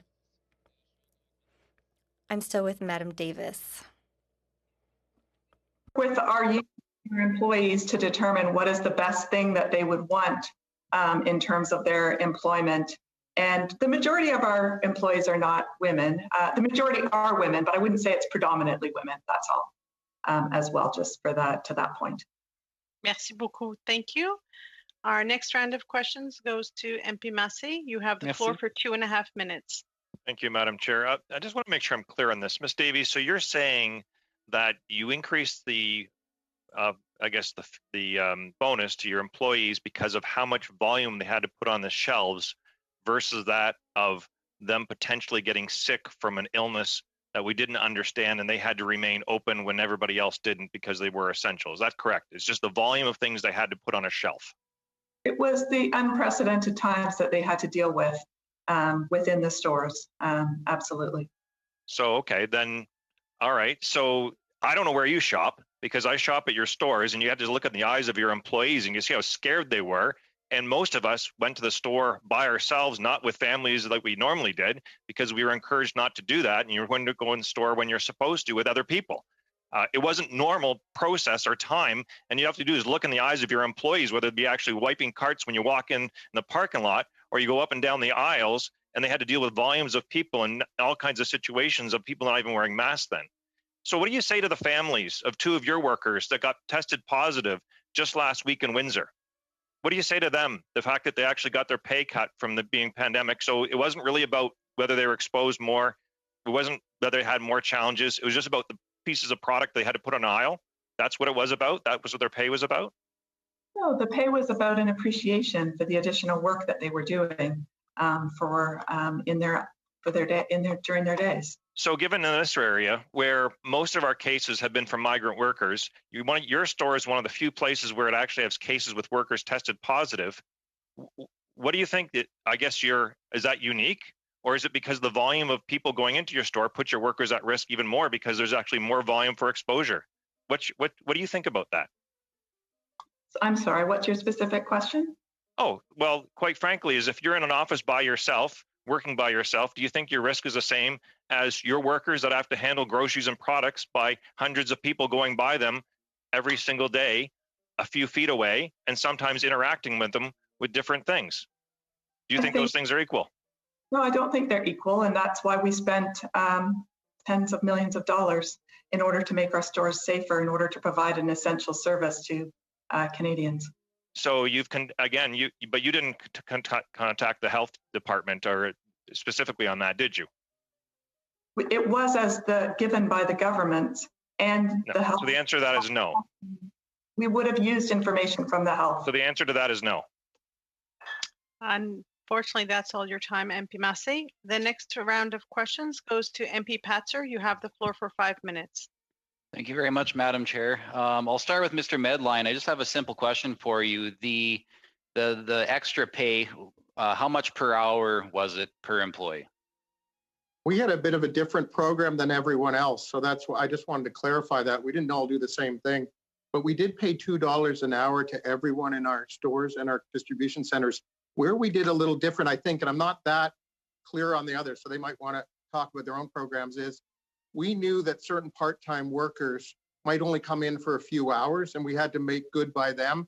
So we guaranteed everyone $50 a week, no matter how many hours they worked. And that was something we thought about because our teammates have to travel. Sorry, Thank you. Limited time, so I appreciate that. Thank you. Yeah, sorry. Yeah, no worries. I appreciate that. Ms. Davis, for you guys, was it $2 an hour as well? Ours was, yes, ours was more straightforward in the sense that it was $2 per hour for all store colleagues, all DC colleagues, all frontline workers in our stores. And thank you. And then Mr. LaFleche, for you guys, was it $2 an hour as well? Yes, across the board, corporate stores, distribution centers, $2 an hour, regardless of the wage. Okay, so for any of you, prior to or after you made the decision to increase by $2 an hour, was there an email or a phone call just saying, hey, this is what we did? Are you doing the same thing? Like, was there any of that kind of consultation amongst each other with the $2 increase, not just the decrease? Mr. LaFleche, if you want to go first, maybe? Sure. So when we announced the premium, when it was first announced on March 21st, we had found out the night before that a retailer out west had introduced it, a pharmacy chain in Ontario had introduced it. We had back channel information from unions that Saturday morning that some of our competitors were thinking of introducing it. And later that morning, I got a courtesy email that we talked about earlier, advising me and the other CEOs that Loblaws was introducing the $2 per hour temporary premium. So we were working on that, and we accelerated our announcement to that Saturday afternoon. To the best of your knowledge, did every competitor, you know, even the ones outside of this committee meeting that's here, did they all use just $2 as an arbitrary random number? I can't speak for every other retailer and what they did, but it resembled a $2 an hour in some form or fashion, but I can't speak for the others. Okay. And Mr. LaFleche, I was just wondering if you could clarify a few things for me. Earlier, you told Mr. Massey it was an email that you had sent about what you guys were doing as far as reducing the pay, and then you told Mrs. Gray that it was a phone call. So I'm just going to give you another chance here. Which was it? Was it an email or was it a phone call? I did not send an email to any colleagues or competitors about our decision to end. I did get an email from the president of Loblaws telling me that they were ending on the 13th. I called again, find out their intentions, and I didn't get any answers. Okay, so who exactly did you speak to then? I spoke to Sarah Davis twice, and I spoke to Michael Medline once. Okay, and what about the other, like say Walmart or any of these other multinational companies or other grocers? Did you call any of them and talk to any of them about it? I did not call Walmart. I did call another grocer elsewhere in Canada. Yes. So as I said, we looked at all sources of information: U.S. retailers, Canadian retailers, food, non-food. Some were paying a premium, some were not. So we gather as much information from as many sources as we can. And one key resource was unions, who were encouraging us to follow suit when someone did something to increase pay. So we got that information, and we acted on the information we had to the best of our ability. Did you email or call your lawyer, or what kind of communication was that? No, I called my colleague, the general counsel, asking for his advice on whether I can make a call, which I did, and I was told it was perfectly fine regarding competition laws. There was nothing out of bounds, out of legal boundaries by making that call. So that's it. Okay. Ms. Davis, when you referenced contacting your lawyer, I think you had said that you had just copied your lawyer on the email that you had sent to everybody else. Is that true, or did you consult beforehand?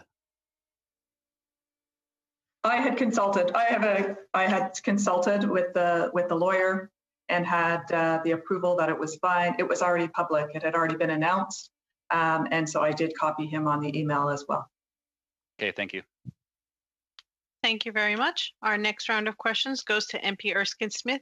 You have the floor for 5 minutes. Thanks very much. And I want to pick up on where Mr. Patzer left off. So, Mr. LaFleche, on what date did you first reach out to a competitor to ask if they were going to end and when they were going to end the pandemic pay? The week of May 20th was the first contact. And that was with who? I called Sarah Davis, I called Michael Medline, and I called one other CEO. And who was the other CEO? Well, Daryl Jones of Save On Foods out west, a market where we don't compete, by the way. Okay. And you said a second conversation with Sarah Davis. What was the date that took place? June the 9th. June the 8th, to my understanding, is when Ms. Davis made the decision to end pandemic pay. Is that correct, Ms. Davis? Yes, it is. And on June 9th, you speak to Mr. LaFleche, and what's the nature of that conversation? He asks you, have you agreed to end pandemic pay? And you say, we haven't decided what we're going to do.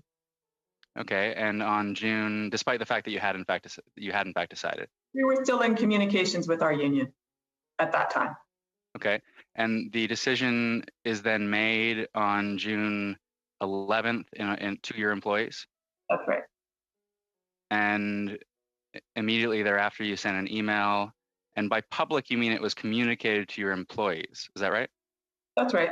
There's 200,000 of them. And Mr. LaFleche, after repeatedly requesting from your competitors as to when they were going to end pandemic pay, upon learning that pandemic pay was going to be ended by Loblaws on June 13th, you quickly made a decision in complete agreement with that decision by Loblaw. Is that right? We made our own decision based on the information we had, which included that last piece of information, yes.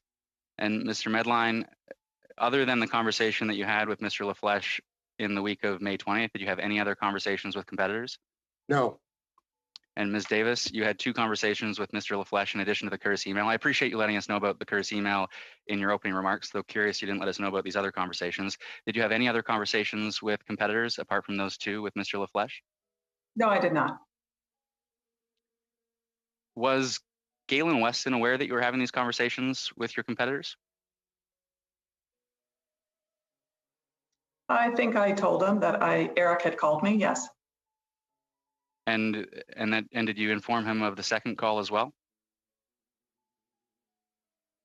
Yes, he knew about the second call. Did the board know that each of you was communicating at different points with your competitors? I'm not sure if the board was aware or not. I think they were. I think the board is aware. Mr. LaFleche?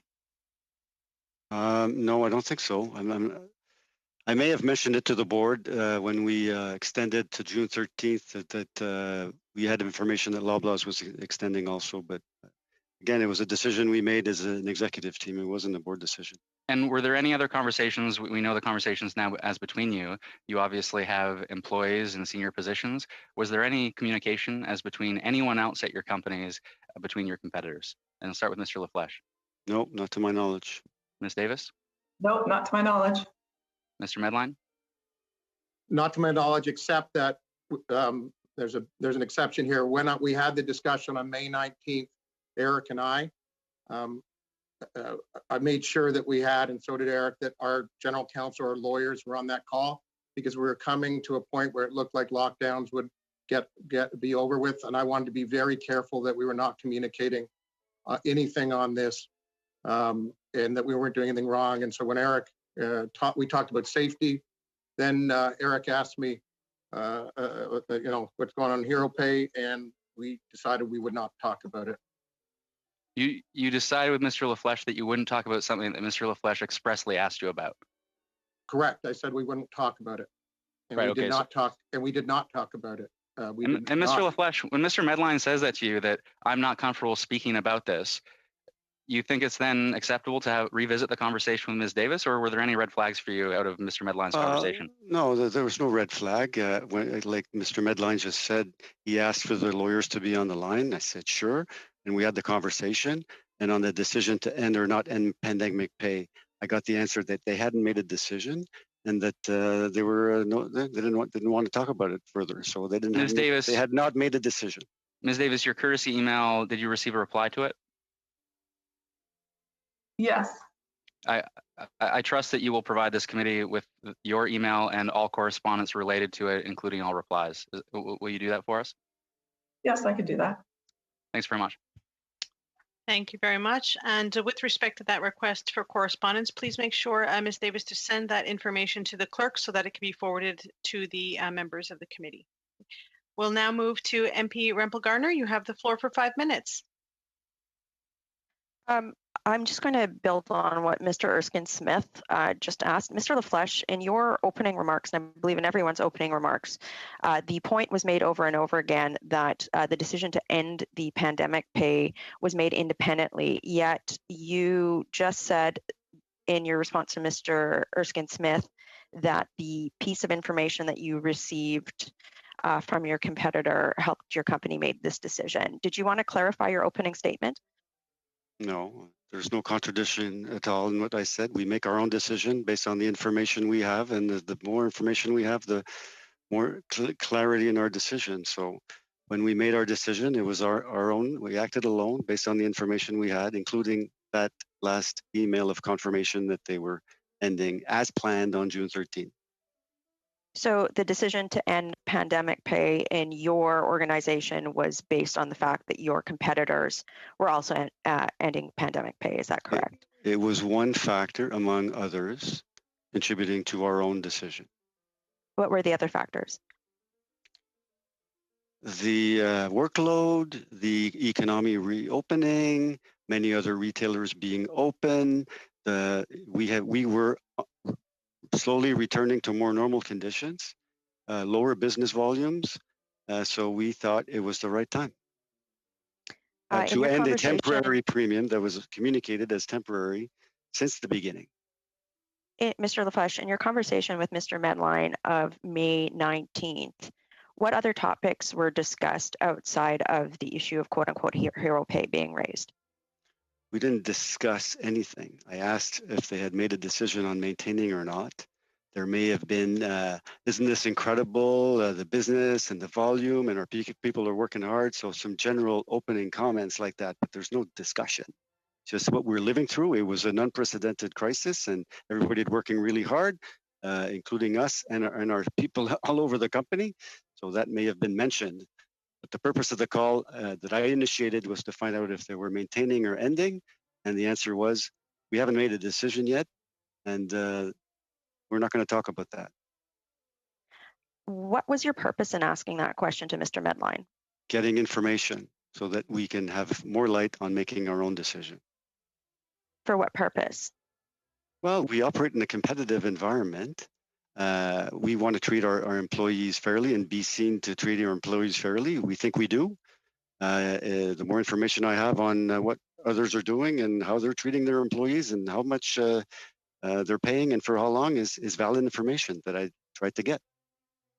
Would you characterize the conversation with Mr. Medline as trying to obtain a tacit agreement on wages? Absolutely not. Why did you ask the question then? To get information, to have more information to make my own decision.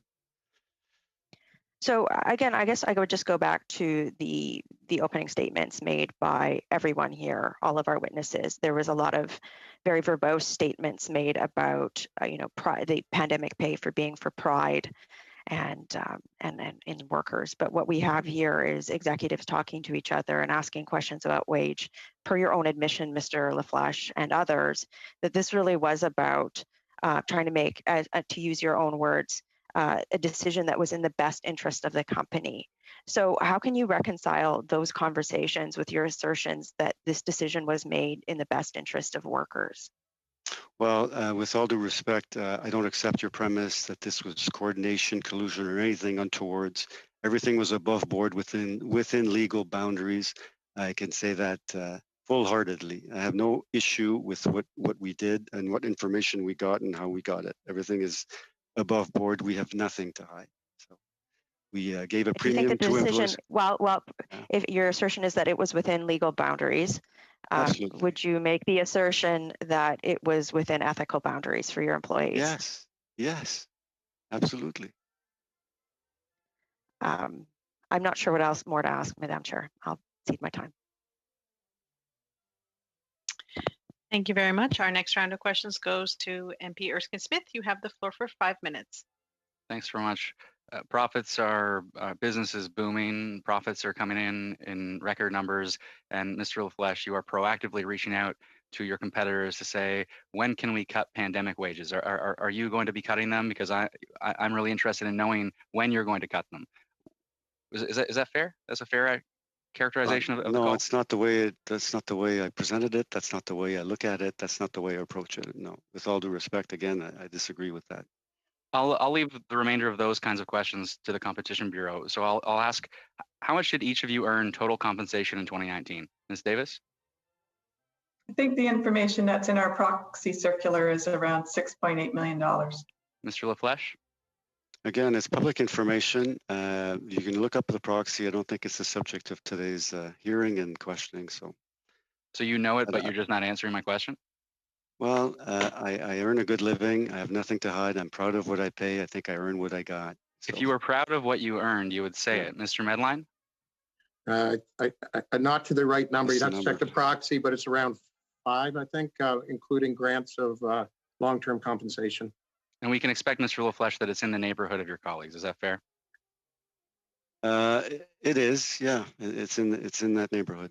Now, Ms. Davis, Mr. LaFlèche and Mr. Medline was less clear about his belief in a progressive living wage, but Ms. Davis and Mr. Medline or Mr. LaFlèche, you've each said you believe in a progressive living wage. Now, we've been told by union members that 90% of essential frontline workers are part-time. They don't receive fixed schedules. They don't receive full benefits. They are critical to our national food security, but many face food insecurity themselves because of a lack of a living, meaningful, progressive minimum wage. Now, when a company earns record profits, when you are individually earning millions of dollars, when the risk and anxiety that persists among your essential workers has not gone away, how can you in good conscience put profits before people in a pandemic? Ms. Davis? As I highlighted a couple of times, our profits, we are not putting profits ahead of our people. We put in tens of millions of dollars for safety precautions in our stores. I think we publicly said in our Q1 call that we did see some buying up in Q1, but we would see large costs that would come into our Q2. And Mr. Medline, you have indicated that all resources have been put into your teammates. Your company has described them as family members. Describe the recent increase to shareholder dividend and how that accords with what you've described to this committee in relation to putting all of the resources into your teammates, family members, and your essential workers. Yeah, I mean, we have a lot of stakeholders. We have to do everything we can for our teammates. We put every penny we could and every effort we could into safety and health of our teammates. In fact, in many cases, I was on a call with the Chinese and Italian grocers early on in the pandemic, heard about plexiglass, put plexiglass in without knowing how much it was going to cost. In terms of why we pay dividends, it's because ordinary Canadians count on those dividends to retire, to put their kids through school. So there's a balance, but teammates, as you said, you quoted me there, are so important. So correct me if I'm wrong, you paid just over $100 million in pandemic pay and additional pay. What's the number represented by the increase in shareholder payout? The increase in shareholder payout. Are you talking about the increase in dividends? Oh, the increase in dividends was 4 cents per quarter. I'd have to do the math. I'll send it to your office. Is it above? Is it? When we talk about putting profits before people or people before profits, we've cut pandemic pay and we've paid out to shareholders, profits to shareholders. Do you still think you're putting people before profits? Yes, the increase in dividends was far below the pandemic hero pay. And by the way, I don't think that was appreciation. That was scary for people to go to work. And whoever it was, one of the MPs cited going in the store, I think it was Mr. Massey, like you saw the people in the stores and we didn't know what was going to happen. So we did it for a number of reasons. Ms. Davis, Target recently announced $15 an hour wages for minimum for their employees, American. Dollarama here in Canada has extended its own pandemic pay until the end of August. Lowe's has extended pandemic pay. Loblaw, chairman, you, making millions of dollars, believe in a progressive living wage. How do you explain this? I mean, we heard hypocrisy from Mr. Dias. How do you explain this personal belief of yours and Mr. Weston when other companies are able to do this and you've decided not to? Well, I think there's two questions that you're doing here, and it does look like we're out of time. I don't know if you want me to answer or not. Is there an answer? We'll let you answer. Okay, so there's two things we're talking about here. One is the pandemic pay premium, which was put in place on a temporary basis, and it was communicated that way to all of our colleagues. The second is about minimum wage and the living wage. And as I highlighted in my opening remarks, I do believe that that is a conversation that is more than just for one company or one industry to do on its own. I really do think that is something that we need to work with the government on. I think that is the the decision that I've mentioned and that we need to work on together. Thanks for your time. Force us to do what we already believe in. I appreciate it. Take care. Thank you very much. Our next round of questions goes to Député Lemire. Vous avez 2 minutes et demie. You have 2.5 minutes. Thank you, Madam Chair. Today, I found out that your communications in the decisions were sometimes difficult, and you sometimes make decisions based on what others decide. I'm not saying that there was collusion, but it would be interesting to find out what the Competition Bureau has to say. When we're talking about a temporary positive advantage, temporary is the key word here. Did you speak about it before implementing it? I'm asking the question to Mr. Medline. I just want to be very clear. What was the question? Did you have discussions before implementing this premium, this $2 premium? No. I said before, I was on calls with Chinese grocers and Italian grocers in US, Australian, and other European countries. We found out about some good safety and health initiatives. We also heard about grocers around the world implementing what we now call Hero Pay, but they didn't call it in those days Hero Pay. So no, I talked to grocers in other countries, no one in Canada, and we made our own decision. Thank you for asking.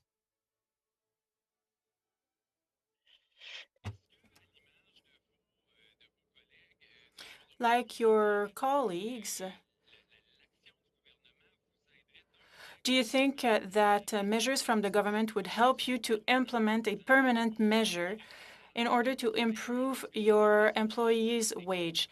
Should there be an order or something from the government to make sure that everyone can make that decision to increase permanently employees' wages by $2?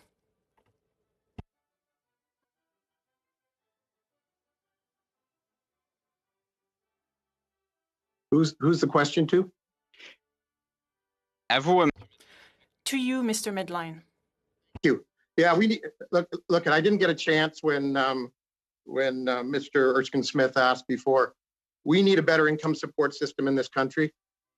I know it's difficult to do, and it's difficult for the federal governments and the provincial governments and industry to get together and work on this. If you want to work on it, we'll be at the table. Last question, Mr. Medline. Do you think that the CERB stopped you from hiring people, or was it good for workers? I think that I look at all of us, the governments and industry, we're dealing with unprecedented territory. I think that putting in the CERB and protecting Canadians, and especially the most vulnerable, was a wonderful thing to do. I think that people are going to find when they take out the CERB that they're going to face the same issues that we did when we took out the Hero Pay, that it's hard to take things away, if things that are even communicated as temporary. I think that it made it a little bit more difficult. Yes, I see you smile. It's going to be hard. And, it's important. It's important to put these in place to take care of people. Mr. Medline, unfortunately, that's all the time for that round. We'll now go to Mr. Massé. You have the floor. Thank you, Madam Chair. Has any of your companies applied or expect to apply for or received any financial aid from any of the COVID-19 federal government programs? I'll start with you first, Mr. LaFlèche. Has your company applied or received any federal COVID-19 programs? No, we did not apply, did not receive, although some of our subsidiaries could have applied for them. We chose not to. Okay, thank you. Mr. Medlin? I do not believe we did. I'd have to check if there's a franchisee somewhere who was impacted that did, because we have franchise stores as well. They're not our employees, but I don't think so. Okay, thank you. Ms. Davies? Same answer. So as an enterprise, no, there might be some independent businesses that are affiliated with us that could have if they had the right circumstance. Okay, thank you for that. Now, with regards to you paying employees, do you pay your employees different based upon your brands, like your frills versus no frills brands? Maybe I'll go backwards from Miss Davies. Do you pay your employees differently in the stores that they operate, being your chains? We have multiple union agreements, so there are different pay scales between the different banners. Yes. Okay, thanks. Mr. Medlin. Yeah, everyone starts out at the same pay in our discount and our full service banners. Our discount banner is younger, so there's not as many long-term service teammates. Okay. So it might end up being a little lower, but it wouldn't be that far off. Okay, Mr. Lafleche. Same answer, different collective bargaining agreements, different provinces have different rates. So it's agreement by agreement. So with that, I represent an area that has some economic challenges and has some of the no brand stores in there. I just wondering, does anybody have a comment about the fact that those workers are paid less, and especially geographically areas where there's economic challenges and there's diversity issues that are there? How do you feel about that as being a CEO where you pay your workers differently based upon where they are and the geography and their incomes coming in as a group? So if I can start, we don't pay them according to where they are. We pay them according to the banner and the collective agreement that they work in. We have discount stores all over the provinces of Quebec and Ontario, in some areas that are more challenged than others, and the pay is the same whether it's a nice area or a more challenged area. So it's not that, geography is not the factor. Well, yeah, okay. Well, thank you. I see my time's up, Madam Chair. Apparently it's a different thing when you're stocking a bottle of ketchup somewhere from an area that's has a different socioeconomic background and racial background and ethnic background than other places. That's the reality. Thank you, MP Massey. Because we have a few more minutes remaining, we'll start the fourth round. Our first 5-minute round goes to MP Patzer. Thank you, Madam Chair. I'll be splitting my time with Mrs. Gray here as well, too. Ms. Davis, I'm going to go back to you here again. You said this is appreciation pay for your employees. So why not make your level of appreciation higher than that of your competitors? We independently decided of the $2 per hour. It seemed like the appropriate amount. It's worth about 15%. So we thought that was an appropriate amount of premium pay for our colleagues. Right, but I mean, ultimately, everybody then has the same level of appreciation. You know, if you really wanted to show your employees you really value them, why not make it more than what your competitors are saying? And in particularly, if your company philosophically believes in a basic livable income, why do you need to wait for the government to legislate around it? The reason that is, as I've said before, I think the reason that I'm saying that we would want to do it in concert with the government and with the unions is that it can't be done by just one company. It can't be done by just one industry. We're competing against large multinationals, large e-commerce companies, and so it's just not feasible for one company to do it on its own. We do need to do it together as a group with the government. Yeah, I'm just thinking you could really just lead the charge, or take the bull by the horns and just be the trailblazer and just be like, hey, you know what? We value our employees more than everybody else, right? The $2 pay or just the general pay in general. Why not be the trailblazer? Why not just be that one to be like, yeah, you know what? We are going to be the ones to set the bar higher than everybody else. Again, I don't think you need to wait for the government to be the one to take that initiative. I think you guys could do that. Could you not? Well, I think the key that we're talking about is when you think about the grocery sector in general, we work and we exist on very, very low, like about 2% is the bottom line margin. So when you think about $100 worth of groceries, 2 cents falls to the bottom line, 98 cents goes to the cost of the product, to the running of the stores, to the colleagues' pay. So it is within, a very small margin. So it would have an impact to be able to do that single-handedly without having the support of the government and the impact on some of the, as I said, U.S. competitors as well. It would be difficult to do. Well, so earlier this week when Mr. Diaz came on here and said that, the big companies like yours, but also the small town grocers like I have here in my riding, because I've got 120 small towns that all have their own stores. He said they're all making money hand over fist. So you're saying that that's not the case? I'm saying that's not the case. Okay, I'll split my time now with Mrs. Gray. Great, thank you very much. I have a couple questions for Ms. Davis.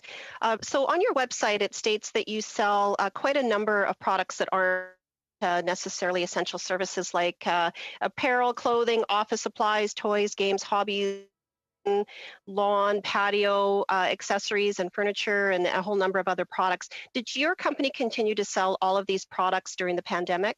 In some cases, yes. In some cases, no. As I mentioned, we did shut down some departments in order to focus on the essentials like food. In the case of Shoppers Drug Mart, we wouldn't have sold beauty during that time. As I mentioned, we did shut down some of our service cases. It would have had a significant impact. We would have seen decreases in apparel. So we didn't close off the store, but we did focus on the food. That was the essential service.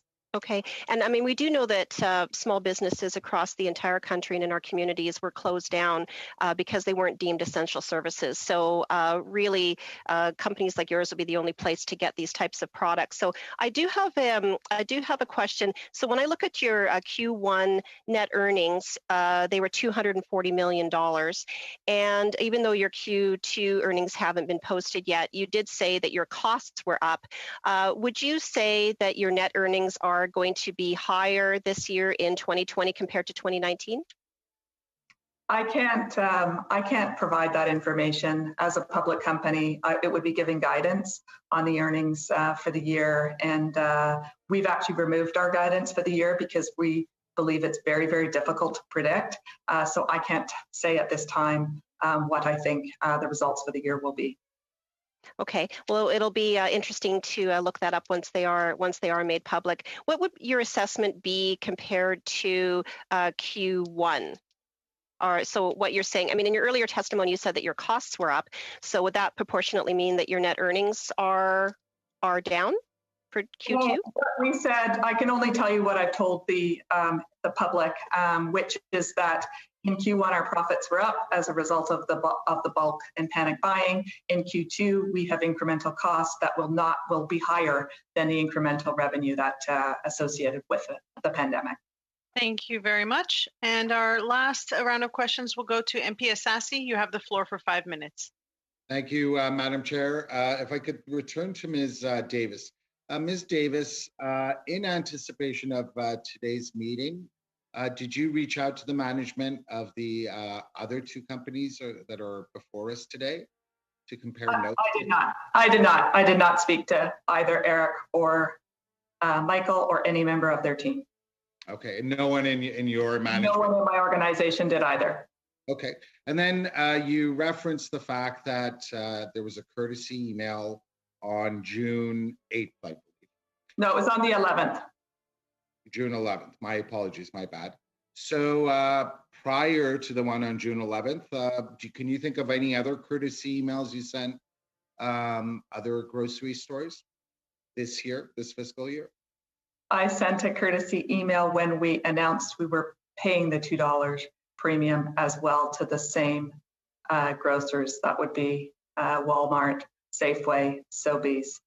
And so the only time you sent courtesy emails in recent memory has had to do with this pay premium, correct?